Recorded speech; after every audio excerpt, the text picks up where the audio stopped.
Student, welcome to my channel Pratishth classes. मैं हूं Meena Mishra.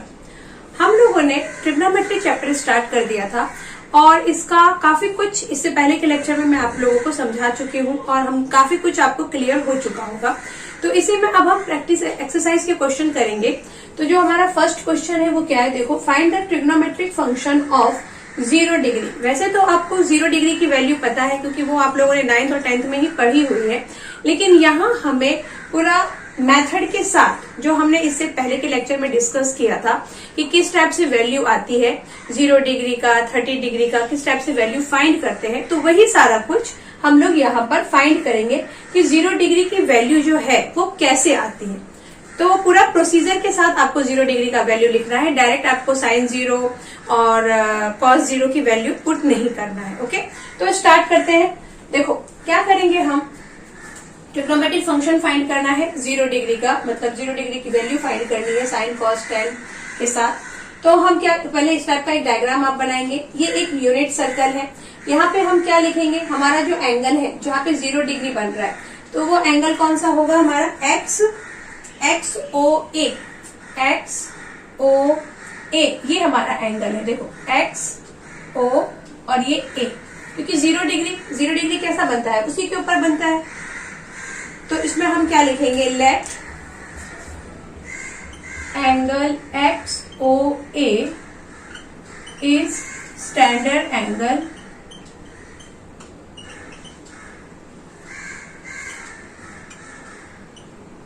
Of 0 degree and ये OA जो हमारा रे है ये क्या कर रहा है, इस यूनिट सर्कल को इंटरसेक्ट कर रहा है एट पॉइंट P।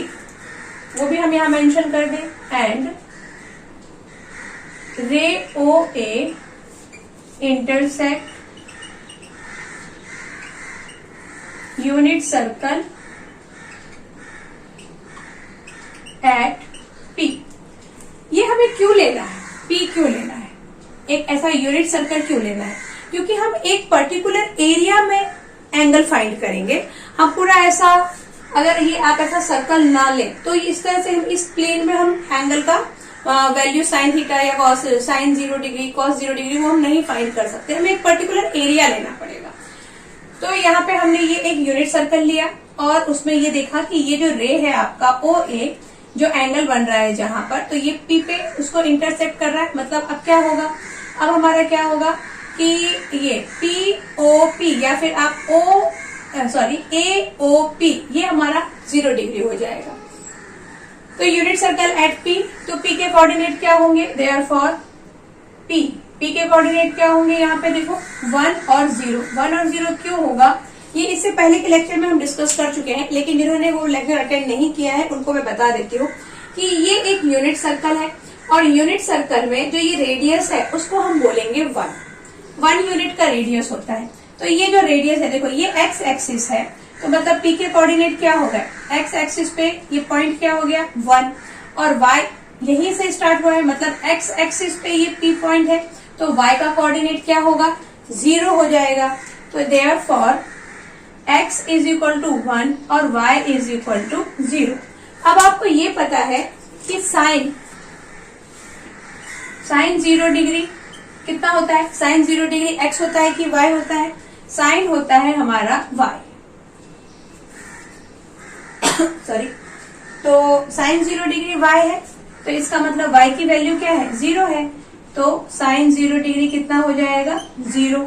ओके, और यहां से फिर हम ये भी पता है कि cos 0 डिग्री इज x, तो cos 0 degree is equal to x की वैल्यू क्या है 1। cos 0 डिग्री हमारा 1 हो गया। यहाँ पे हम 0 डिग्री इसलिए ले रहे हैं क्योंकि हमें 0 डिग्री का ही एंगल लेना है, तो जो एंगल गिवन होगा हम वही लेंगे। ओके, अब यहाँ से आप 10 तो बड़ी आसानी से फाइंड कर सकते हैं। 10 0 डिग्री इज इक्वल टू क्या होगा, साइन 0 डिग्री बाय cos 0 डिग्री, ये तो फॉर्मूला आपको पता है। अब आप साइन 0 डिग्री की वैल्यू रख दो 0 और cos 0 डिग्री की वैल्यू रख दो 1, तो आंसर कितना आ जाएगा, आंसर आ जाएगा 0। 0 को आप 1 से डिवाइड करेंगे तो आंसर 0 आ जाएगा। इसी तरीके से हम जब इसका, अब साइन का 0 है तो कॉसिक क्या होगा, कॉसिक हो जाएगा, कॉसिक 0 डिग्री मतलब ये 0/1 है, तो cosec 0 डिग्री हो जाएगा 1/0। अच्छा, एक बात आप याद रखिए, अगर 0 डिनोमिनेटर में है तो इसका जो आंसर आएगा वो नॉट डिफाइन आएगा। तो यहां हम लिख दें नॉट डिफाइन। ऐसे ही जब cos 0 डिग्री अगर 1 है तो sec कितना होगा, sec 0 डिग्री इज 1। ओके, और यहाँ पे tan 0 डिग्री अगर 0 है तो इसका cot कितना होगा, cot हो जाएगा, cot 0 डिग्री हो जाएगा नॉट डिफाइन। क्यों हो जाएगा नॉट डिफाइन, तो यहाँ पे cot 0 डिग्री क्या होगा 0/1, तो सॉरी tan 0 डिग्री इज 0/1, तो cot क्या हो जाएगा 1/0। और अगर डिनोमिनेटर में 0 है तो जस्ट आपको मैंने बताया था कि वो नॉट डिफाइन आएगा। तो ये 0 डिग्री का आप लोग समझ गए। अब इसके आगे के भी हम करेंगे सॉल्व।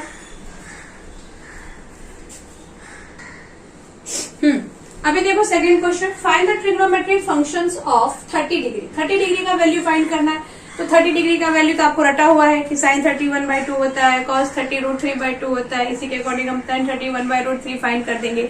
लेकिन जैसा कि मैंने आपको इसके पहले भी बोला है कि हमें डायरेक्ट वैल्यू नहीं लिखना है, वो वैल्यू हमें फाइंड करना है। कैसे फाइंड करेंगे, इसके पहले के वीडियो में भी हम सब कुछ पढ़ चुके हैं, लेकिन ये आपके एक्सरसाइज के क्वेश्चन है। तो जैसा कि मैं आपको पहले भी बता चुकी हूँ कि मैं एक्सरसाइज के सारे क्वेश्चंस करवाने वाली हूँ, तो इसलिए ये क्वेश्चन हम लोग डिस्कस कर रहे हैं। अगर आपको ये आते हैं तो आप साथ साथ में सॉल्व करते जाइए। ओके, और अगर नहीं आते हैं तो फिर देखिए कि कैसे सॉल्व करना है। तो देखो यहाँ पे क्या किया, अगेन सेम डायग्राम बनाना है। ये यूनिट सर्कल लेना है। इसमें जितने भी ये वाले क्वेश्चन है, जो फर्स्ट क्वेश्चन है, सब में आपका डायग्राम ऐसे ही बनेगा, खाली ये पी का पोजीशन चेंज होगा। क्योंकि पी का पोजीशन इसलिए चेंज होगा, अब जैसे 30 डिग्री है तो यहाँ पे अब हम क्या लेने वाले हैं, ये हमारा 30 डिग्री का एंगल होगा, जो स्टैंडर्ड एंगल होगा। तो हम यहाँ क्या लिखेंगे, लेट एंगल, इस बार हमारा कौन सा एंगल बन रहा है, AOX। Angle AOX is equal to 30 degree and ray OA intersect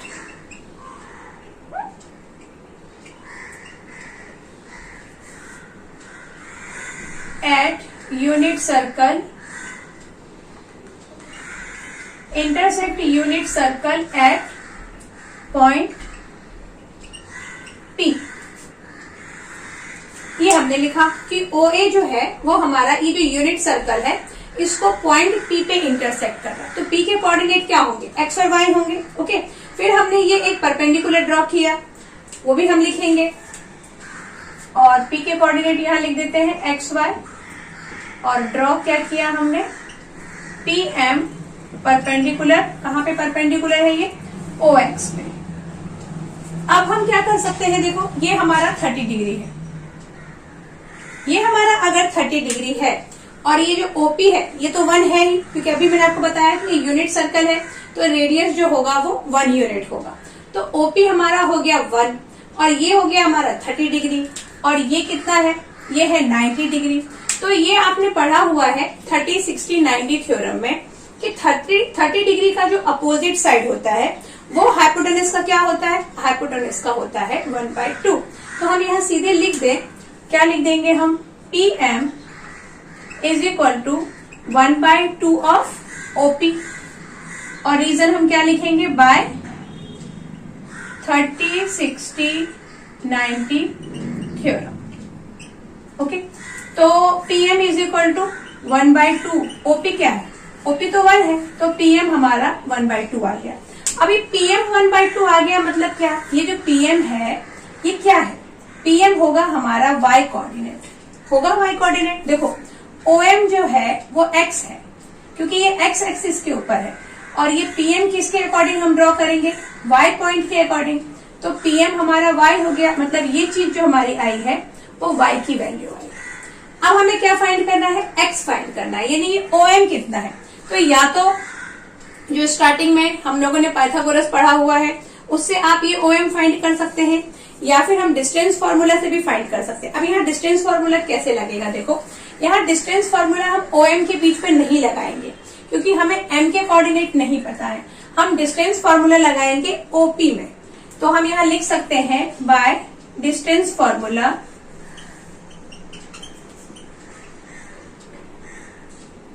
अभी डिस्टेंस फॉर्मूला में हम क्या लिखने वाले हैं, distance of OP is equal to क्या होगा, रूट, फॉर्मूला क्या है, x2 माइनस x1 का whole square plus y2 minus y1 का होल स्क्वायर। ओके, तो डिस्टेंस ऑफ OP तो हमें पता है, दैट इज 1, तो 1 यहां पे लिख देते हैं।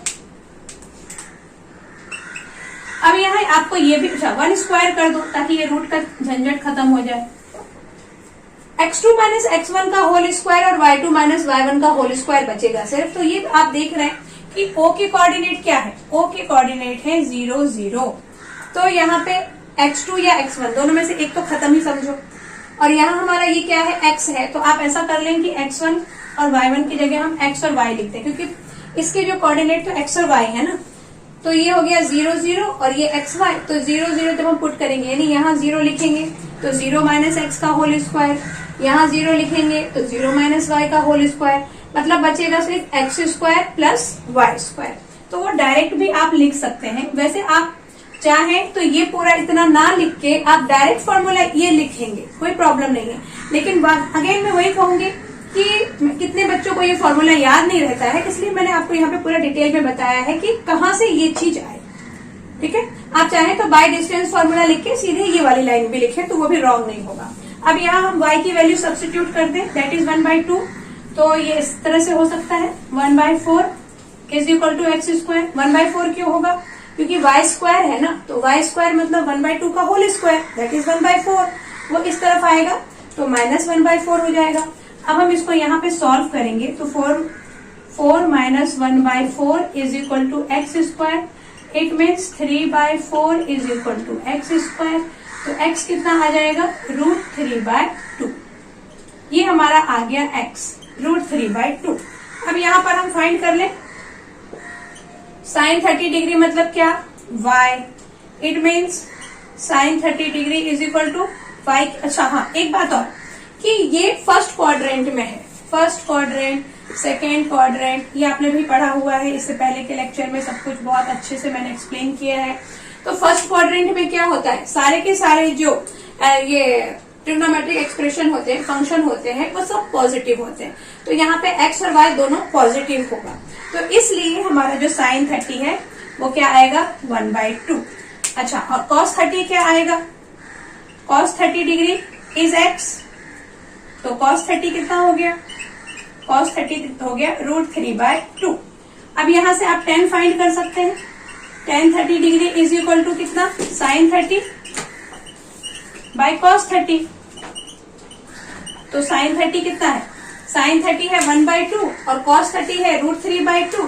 तो इसको जब हम सॉल्व करेंगे तो देखो कैसा होगा, 1/2 इंटू √3/2 का रेसिप्रोकल यानी 2/√3, 2 से 2 कैंसिल, तो ये आ गया 1/√3। और इसी का जब हम उल्टा कर दें, जैसे cos 30 1/2 है तो cosic 30 क्या होगा, मैं यहां लिख रही हूँ, cosic 30 क्या होगा, cosic 30 होगा 2, इसका अपोजिट sec 30 कितना हो जाएगा, sec 30 होगा √3/2 का अपोजिट, दैट इज 2/√3। और cot 30 कितना होगा, cot 30 हो जाएगा √3, इसका उल्टा tan 30 का 1/√3 है तो cot 30 हो जाएगा √3। तो ये समझ गए आप लोग कि कैसे सॉल्व करना है, काफी इजी है, हम पहले भी डिस्कस कर चुके हैं। तो फटाफट इसको आप कॉपी करिए और फिर हम नेक्स्ट क्वेश्चन करेंगे। तो अभी जो हमारा नेक्स्ट क्वेश्चन है इसमें हमारा क्या है, 45 डिग्री का हम फाइंड करेंगे। अगेन मैं वही बोलूंगी कि आपको रटा हुआ है, sin 45 1/√2, cos 45 1/√2, tan 45 1।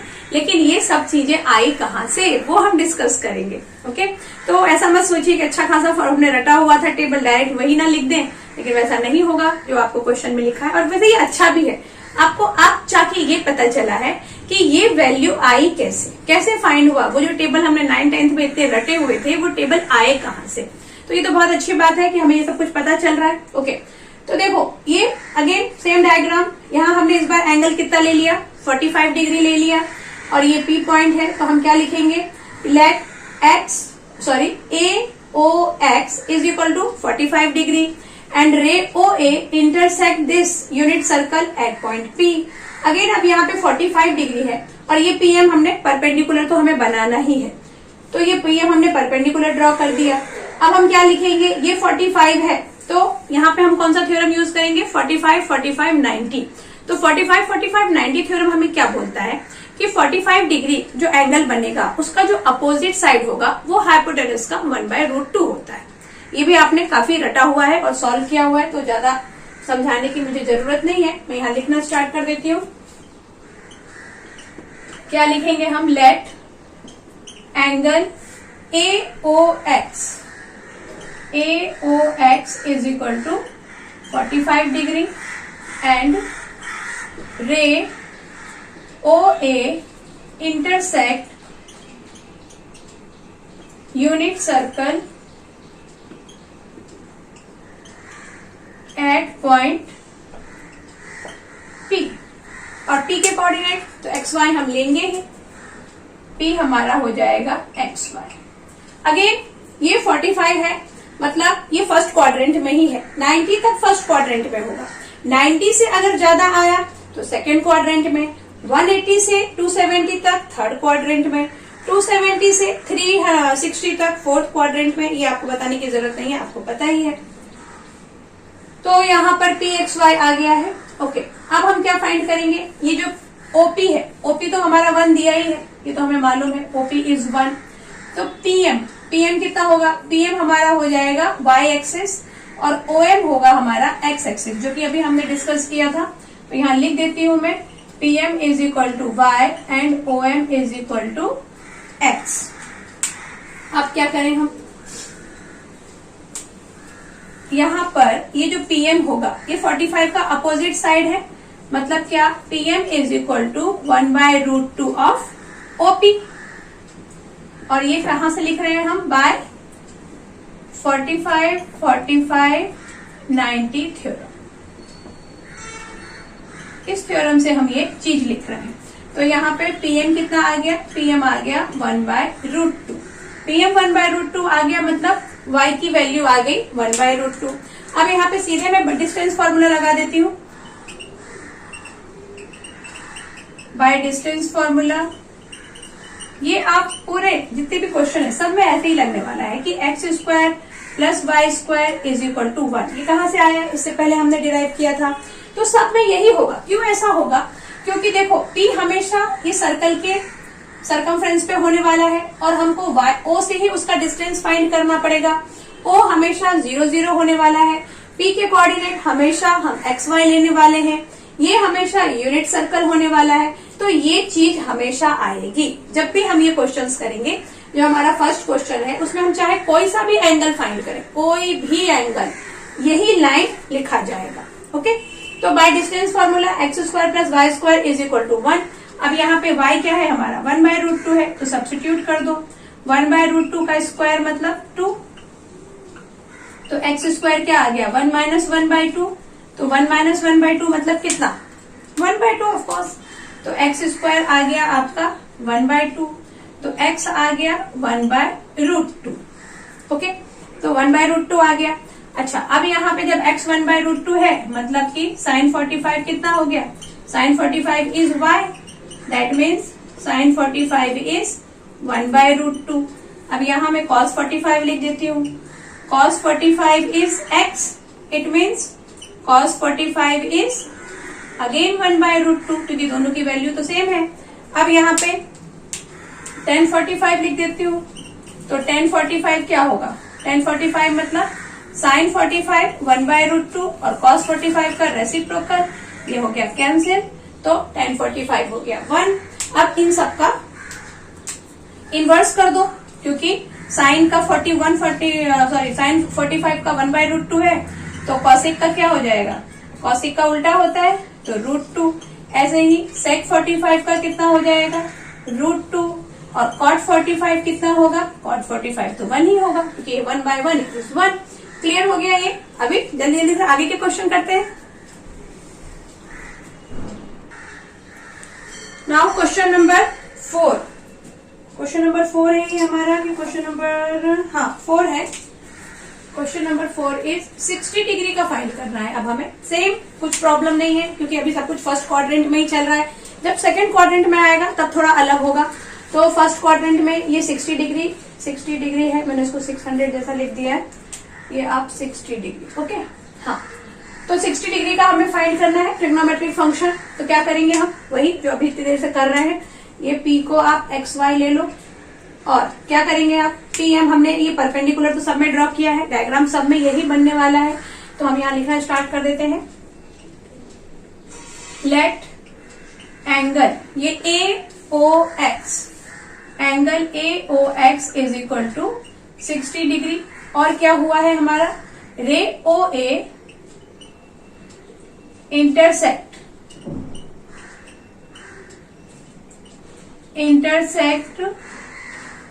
Unit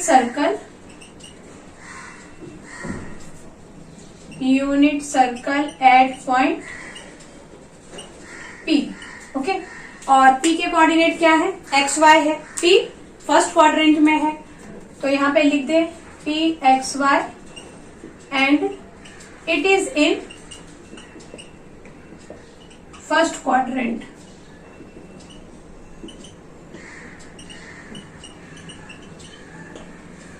next हम क्या लिखने वाले हैं, PM क्या है हमारा, Y है ना PM, तो जैसे हम वही तो डिस्कस कर रहे हैं।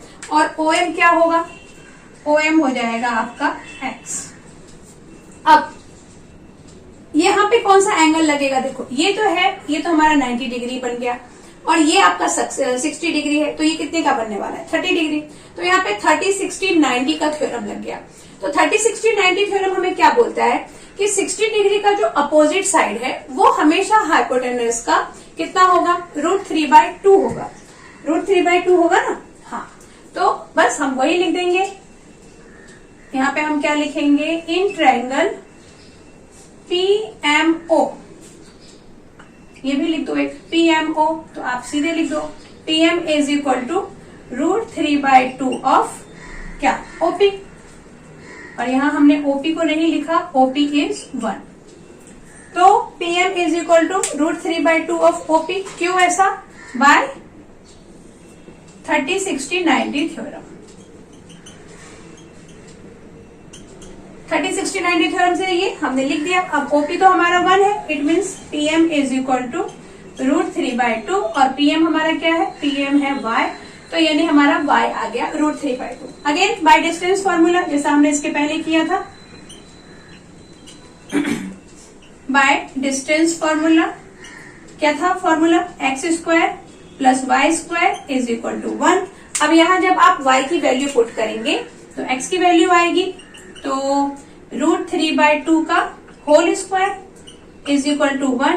तो √3/2 का होल स्क्वायर मतलब क्या, √3 को √3 से मल्टीप्लाई करेंगे तो 3 आएगा, 2 को 2 से मल्टीप्लाई करेंगे तो 4 आएगा, मतलब यहाँ आ जाएगा आपका 3/4। तो x² + 3/4 इज इक्वल टू 1। तो x² इज इक्वल टू 1 - 3/4, 4 से मल्टीप्लाई करो, 4 - 3/4 मतलब 4 - 3 इज 1/4। तो x² 1/4 अगर आता है तो x की वैल्यू कितनी आएगी, x आ जाएगा √1/4, तो x आ जाएगा 1/2।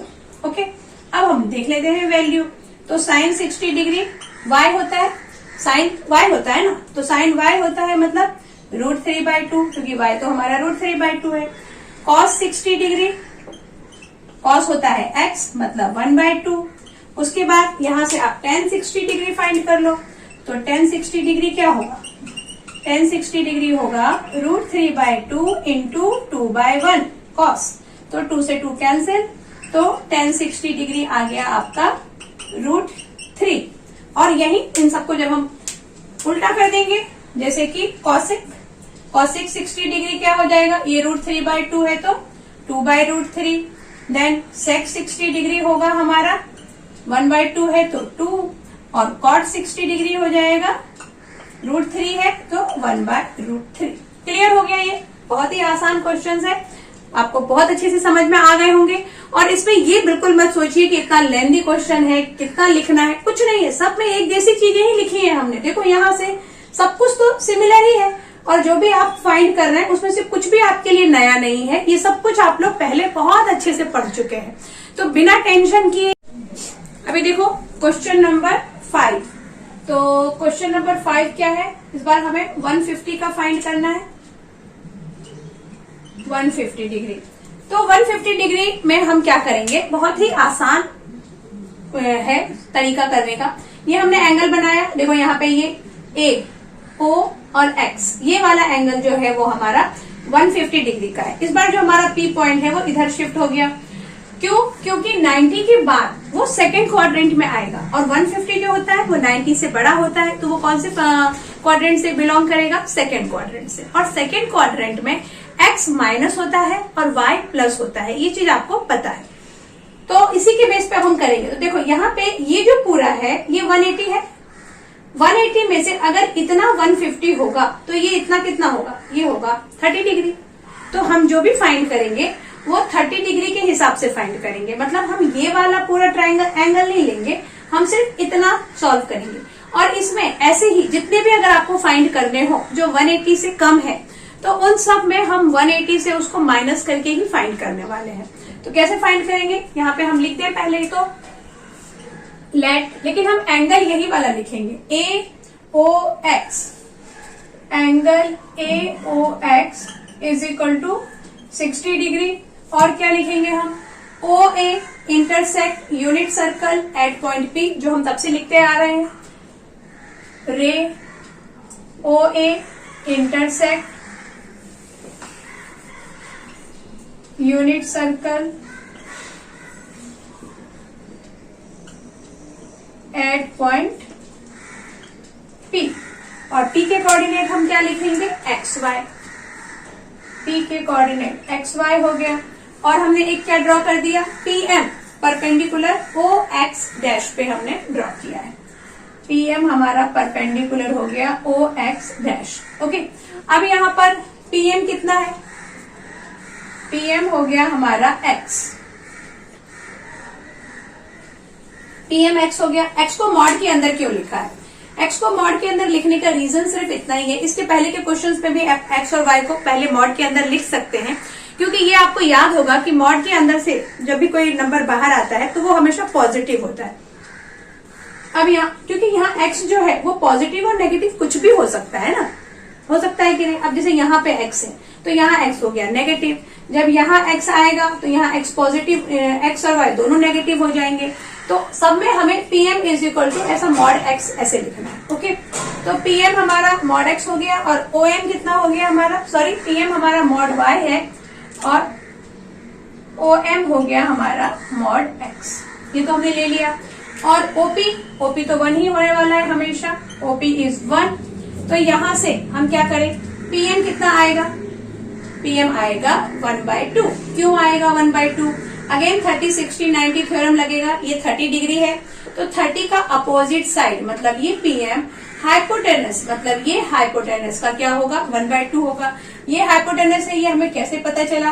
क्योंकि ये 90 डिग्री है, हमने परपेंडिकुलर ड्रॉ किया है। तो अगर ये 90 है तो 90 का अपोजिट जो होता है हमेशा हाइपोटेनस होता है। ये चीजें भी आपको पता है। तो हम यहाँ लिख दें PM is equal to 1/2 of OP. और रीजन हम क्या लिखेंगे? By 30, 60, 90 theorem. Therefore, PM is 1/2. PM is 1/2. It means what? It means y is equal to 1/2. Y की वैल्यू 1/2 आ गई। Again by distance formula,